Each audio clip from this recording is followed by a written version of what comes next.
All right, so my next guest, really, his forte is finding these diamonds in the rough, but he also watches the market minute to minute as well. I want to bring in Great Hill Capital Chairman Thomas Hayes. You also have on Twitter, the hedge fund website Twitter site that I love to go to. You know, one of the things I saw in there, you had the thing about the indicator. One of the indicators of the day was the NASDAQ advanced decline, which ironically, Gary Kaltbaum was on the show yesterday, and that was one of the indicators that he also mentioned as well. What's so important about this? Why does that resonate so much? Well, we actually look at dozens of indicators. Sure. This is one that we look on a very short-term basis. We use it a little differently than most people use it. So on a day-to-day basis, when we see that get extreme to plus 500, plus 1,000, then we start to say, okay, maybe we're going to take a little breather here in the short term. So we want to be putting money to work when it's extremely stretched in those quality names like you spoke to, the kind of diamonds in the rough for the long term. So it helps us with entry points. Now, 52-week highs, you also look at those as well.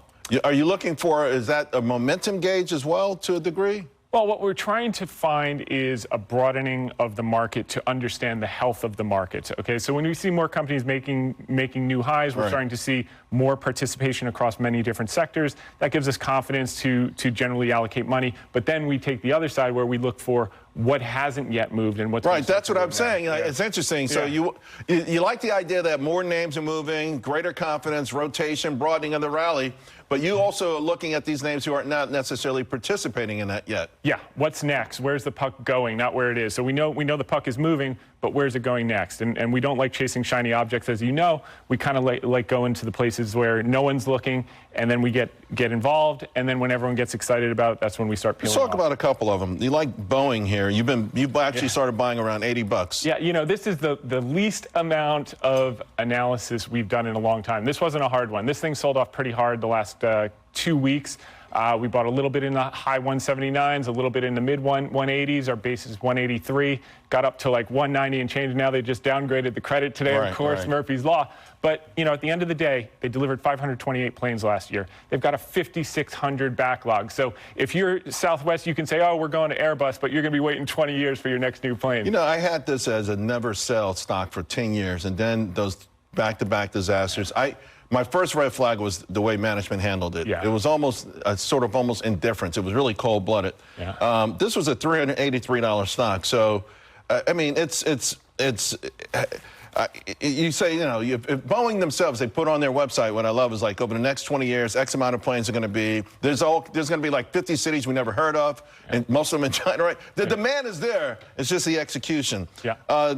Disney also. Disney's another one. Disney's not hard. I mean, Disney fell down to 90, even in the 80s we were picking up. So we own, I think, low 90s basis. Now you've got some activists involved that accelerates the turnaround story. But this happened actually in the mid-80s. The Bass family came in when the parks were tired. The content, they had to find a new way to sell it. In the 80s and 90s, they used VHS tapes. Now they're using Disney Plus. They're using the bundles. So whether it's Nelson Peltz or Value Act helped Spotify with their subscription package. It helped New York Times turn around their subscription package. So they're going to be helpful. I think Peltz has some good ideas. But whether Peltz wins or not, I think management knows they're on notice, and they'll probably turn this thing around. They should. Again, they've got all the pieces, but this is a stock. It was 197, so a lot of people out there like, I'm getting. Not long ago, it was at a 9-year low. Yeah. I got less than a minute to go. Stanley Works. Stanley Black & Decker. Okay, so you got tools. So you've got the turnaround Inflation Reduction Act. You got construction coming back. You got new homes. So you got the macro issue. Yeah. So why is the thing down 55%? They over-inventoried during COVID. They've spent the last 7 quarters working down those inventories. Now management's got a clear plan in place to take $2 billion of costs out of this business.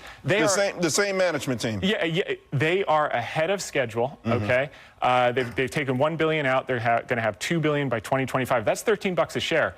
Average historic multiple is 16 times. That puts a 200 on it. It's like a $90 stock right now. So it's going to take, again, 24, 36, 48 months, but 50, 100% returns over 2-3 years is a good thing. All right. Yeah. You know, it's a breath of fresh air to have someone come in and talk about owning a stock for more than 2 days. Thanks so much. Thanks, man. All right, folks, don't forget, I will be hosting Unbreakable Investment.